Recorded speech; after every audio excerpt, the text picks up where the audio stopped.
नमस्कार दोस्तों, मैं हूं प्रतीक और एक बार फिर से स्वागत है हमारे चैनल पे जिसका नाम है पीआर प्ले।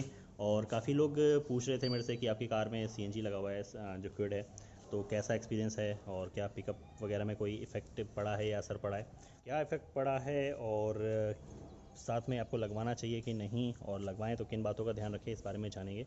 तो चलिए जानते हैं।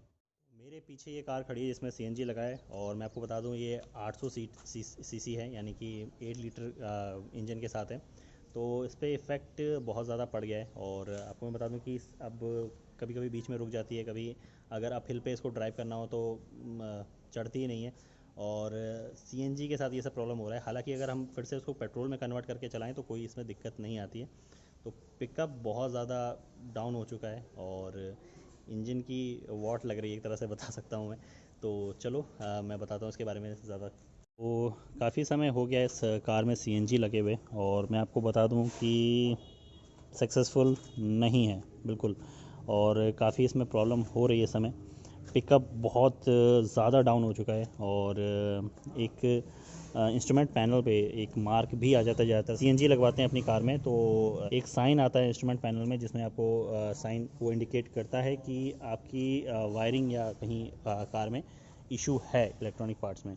तो वो सीएनजी के कारण कई बार आता है, और वो तो चलो हालांकि डायग्नोस करके कंपनी वाले प्रॉब्लम का सोल्यूशन वहाँ से निकाल देते हैं, पर वो सोल्यूशन होता नहीं है असल में। इंस्ट्रूमेंट पैनल में वो मार्क जो है हट जाता है, और उसका सोल्यूशन देखिए कुछ खास नहीं है।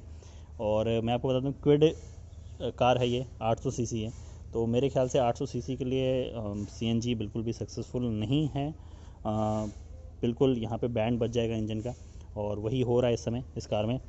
और मेरे ख्याल से 800 सीसी क्विड क्या कोई और भी 800 सीसी की गाड़ी है तो उसमें सीएनजी ना ही लगवाएं तो अच्छा है। और पुराने इंजन में मैं नहीं जानता हूँ, क्योंकि मैंने उसका एक्सपीरियंस नहीं लिया है। पर हाँ, आप में से कोई अगर है ऐसा जिसके पास 800 रही होगी और उसने सीएनजी लगवाया होगा, तो ज़रूर कमेंट बॉक्स में बता सकता है कि उसका एक्सपीरियंस कैसा था लॉन्ग टर्म में अगर यूज़ किया है तो यहाँ आपको मैं रिकमेंड करूँगा, जैसे कि रेडिगो है, इस तरह की कई गाड़ियाँ हैं जो 800 सीसी में आती हैं। तो ईऑन हो गई, तो मेरे ख्याल से इनमें ना लगाएं तो ज़्यादा बेहतर है, क्योंकि इंजन पे बहुत ज़्यादा मेरे ख्याल से इफ़ेक्ट पड़ने वाला है। और मुझे ये भी पता है कि जितना ज़्यादा यूज़ किया जाएगा इसको सीएनजी के साथ, उतना ज़्यादा इफ़ेक्ट इंजन में और पड़ने वाला है, और उस पर और प्रेशर डलने वाला है। और कई बार ऐसा होता है कि आरपीएम भी जो है वो काफ़ी ज़्यादा हाई हो जाता है सीएनजी लगाने के बाद, और फिर से उसको मैपिंग करके रिट्यून करवा के उसको मैनेज करना पड़ता है। तो ये बार बार ये सब दिक्कतें आती हैं, क्योंकि पेट्रोल और यहाँ पे सीएनजी दोनों पे चल रही है।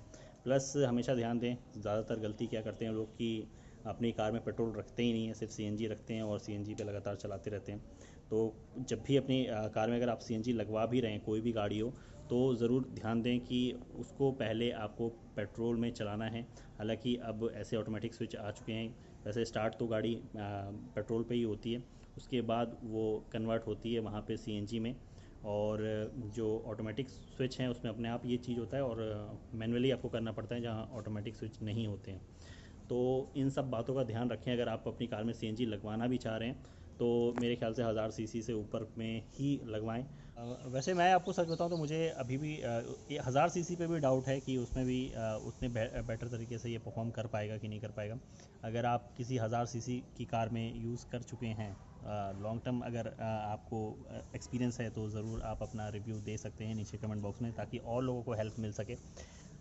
तो अगर आपको लगवाना है तो किन बातों का ध्यान रखना है मैं आपको बताऊं कि सबसे पहले तो अच्छी क्वालिटी का, यानी कि अच्छा सीएनजी ही लगवाएं ब्रांडेड कंपनी का। और मैं किसी एक कंपनी को रिकमेंड नहीं करूँगा, क्योंकि यहाँ कोई प्रमोशन नहीं चल रहा है। तो आप नॉलेज ले सकते हैं गूगल से या कहीं से भी कि कौन सा आपके लिए बेस्ट सीएनजी रहेगा।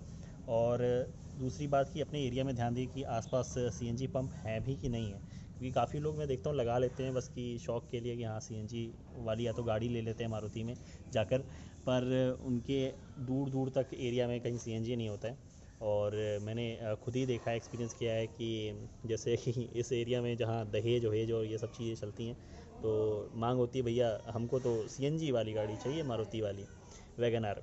और मैं देखता हूँ कि उनके गांव में घर होते हैं और वहाँ से यहाँ लखनऊ आते हैं और यहाँ से सीएनजी भरवाते हैं और फिर वापस गांव जाते हैं और उनका आने जाने में ही सीएनजी खर्च हो जाता है। तो ये सब चीज़ें होती हैं भैया, बस सोच समझ के जो करना है करा करिए।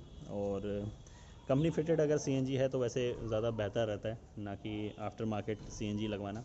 और आफ्टर मार्केट लगवाना है तो अच्छी क्वालिटी का लगाइए, सीधी सी बात है।